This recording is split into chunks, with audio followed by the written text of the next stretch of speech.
In the first part of the video for this module 4, we discussed how foreign words entered Old English between the 5th and the 10th century when English language itself was forming in England. The foreign languages that Old English borrowed vocabulary from were Celtic, Scandinavian, and Latin. Among these languages, Celtic definitely is now a foreign language. Ironically, I'm terming it as a foreign language.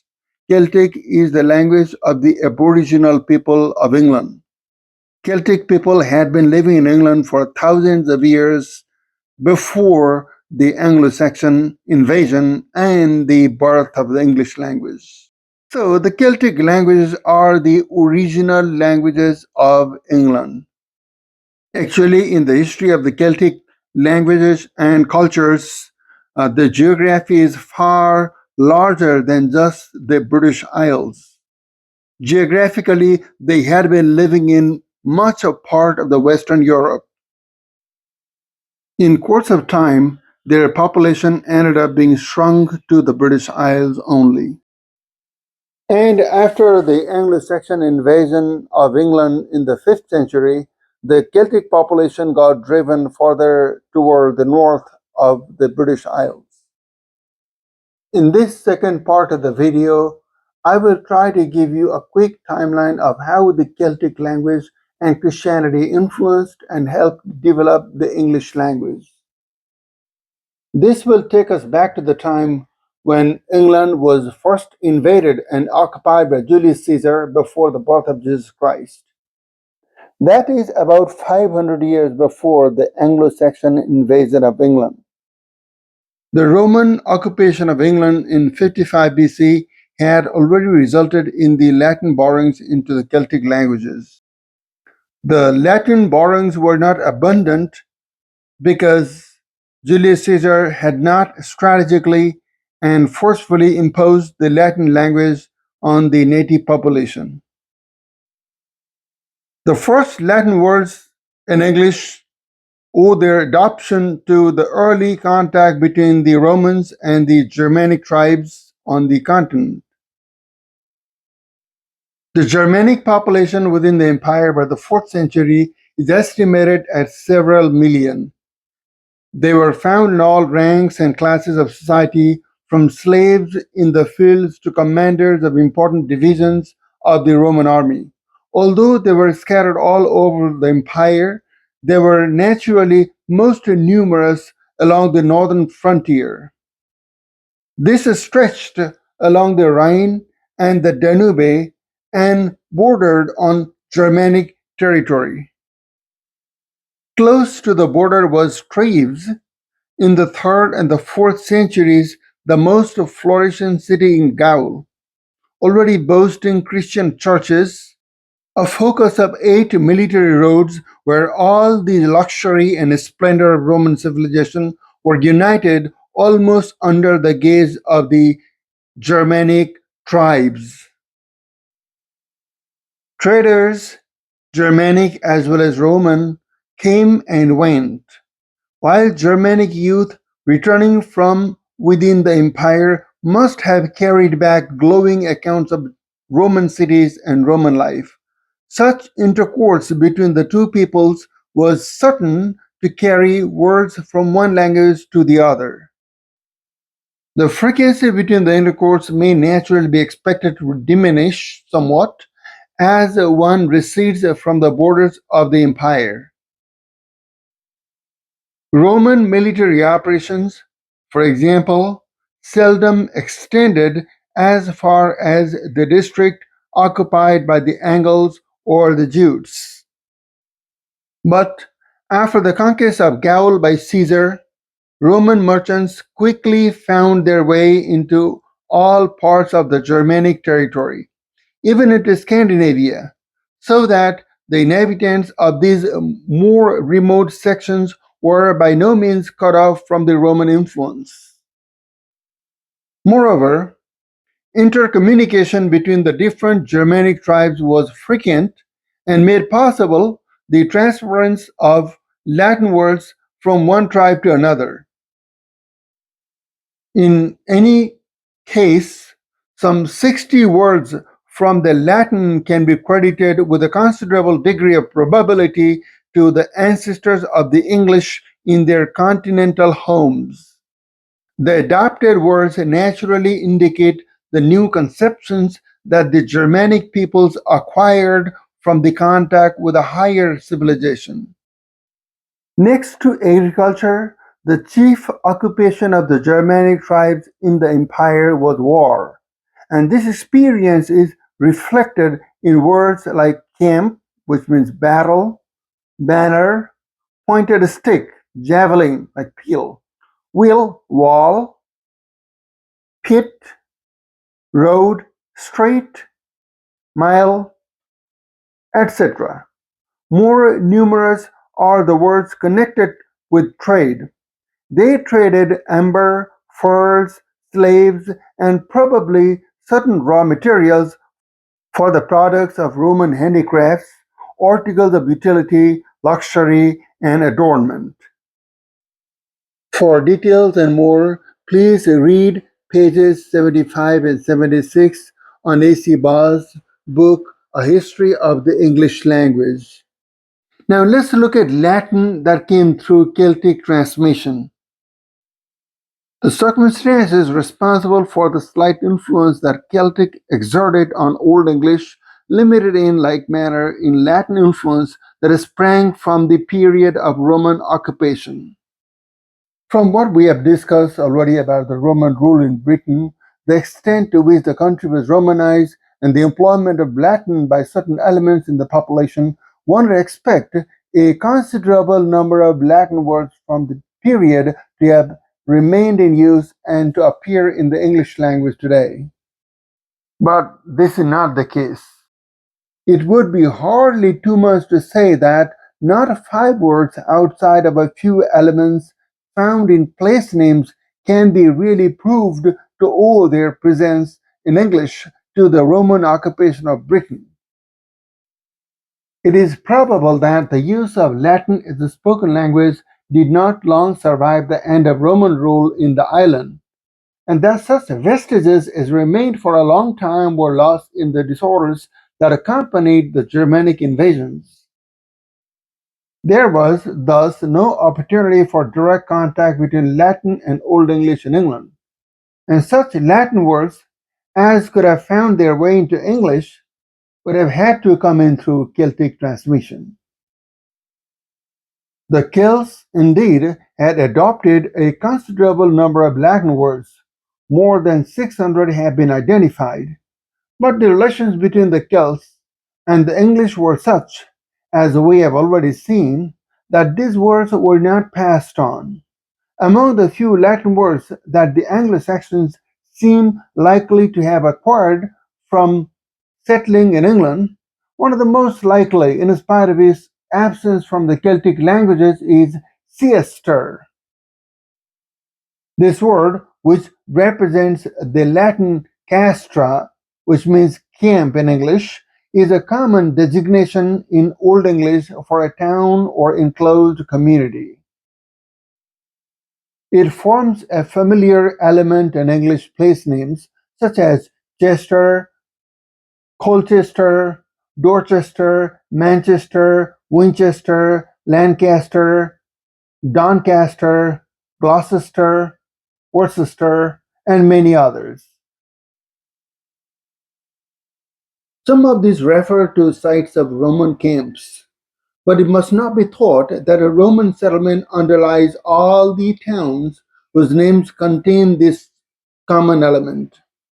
The English attached it freely to the designation of any enclosed place intended for habitation, and many of the places so designated were known by quite different names in Roman times. We have some examples of possible drawings from the Latin language into the English language, the Old English. A few words of them, some examples are here, is port, which means harbor, gate, or town, possibly from the Latin word portus or porta. Month, which means mountain in modern English, possibly comes from the Latin word mons or montem. Tor in Old English and modern English tower or rock, possibly from Latin counterpart terris.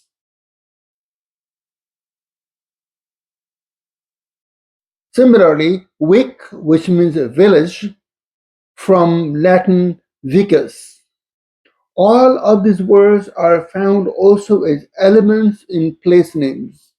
It is possible that some of the Latin words that the Germanic speakers had acquired on the continent, such as strait, in Latin strata, wall, wine, and others, were reinforced by the presence of the same words in Celtic. At best, however, the Latin influence of the first period remains much the slightest of all the influences that Old English owed to contact with Roman civilization. Julius Caesar had invaded Britain 55 years before the birth of Christ as a part of his Gallic Wars. At that time, Britain was full of Celtic people and Celtic civilization had reached its height. The Romans' occupation of Britain remained for 400 years and they withdrew in 410. The Celtic people became free from the colonizers, but that did not last long. Around 450, the three Germanic tribes, Angles, Jutes, and Saxons invaded England, which is famously known as the Anglo-Saxon invasion. And this lays the foundation of the English language in England. When Julius Caesar invaded England in 55 BC, he was not a missionary, so it was not a Christian occupation. There was no Christianity until after the Anglo-Saxon invasion.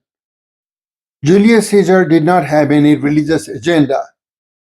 He did not impose his religion on the native population. So the Celtic people remained Celtic in their culture, language, as well as civilization. The Anglo-Saxon invasion in the 5th century by the Angles, Jutes, and Saxons also did not have any religious agenda.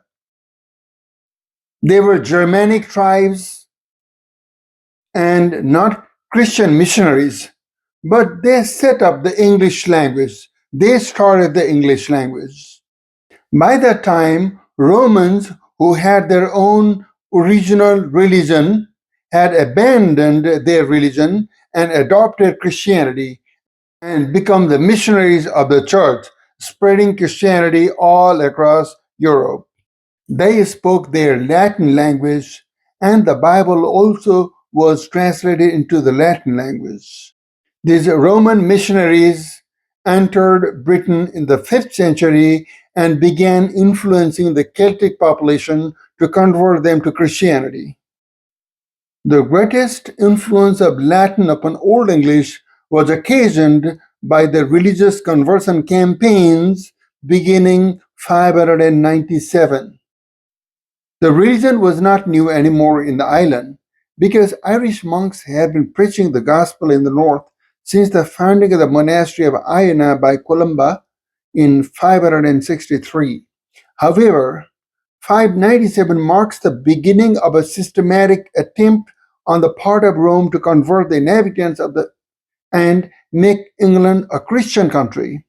According to the well-known story reported by Bede as a tradition current in his day, the mission of St. Augustine was inspired by an experience of the man who later became Pope Gregory the Great.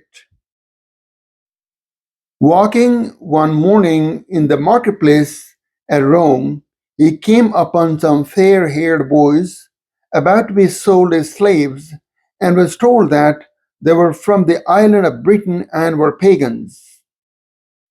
We can also make a note here that Christianity originated in the Middle East and is spread in Europe and Western Europe later on.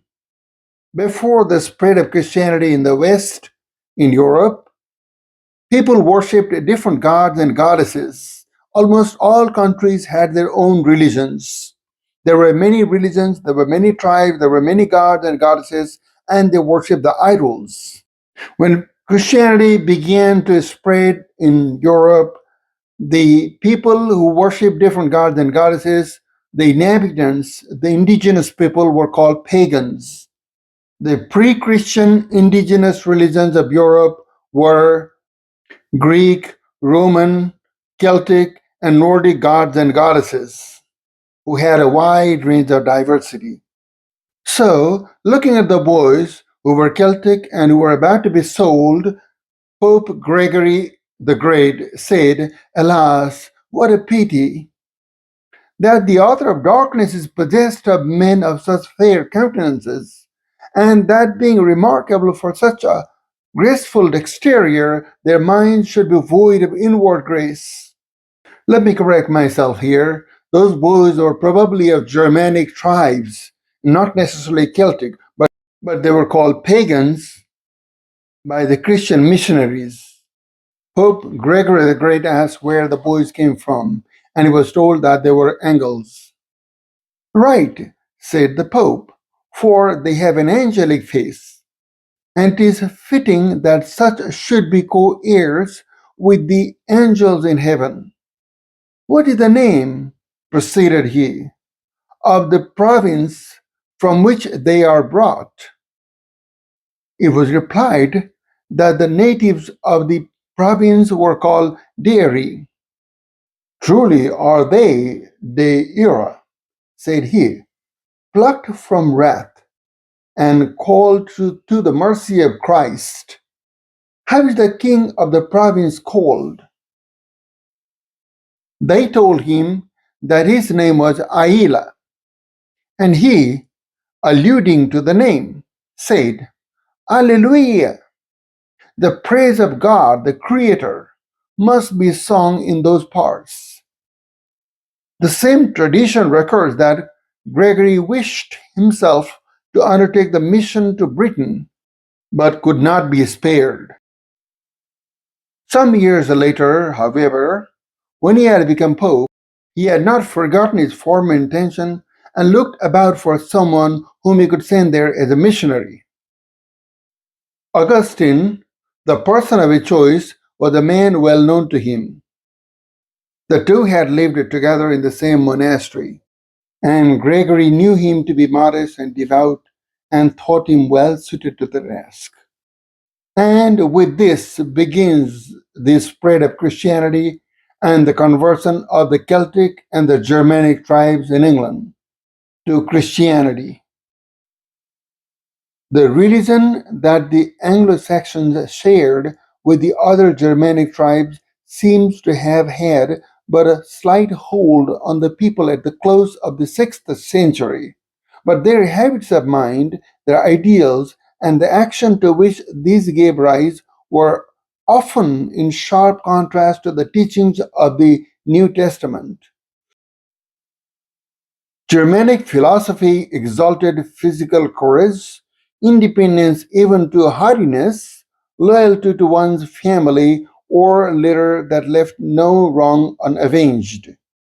Christianity, on the other hand, preached meekness, humility, and patience under suffering, and said that if a man struck you on one cheek, you should turn the other. Obviously, it was no small task that Augustine and his 40 monks faced in trying to alter the age old mental habits of such a people.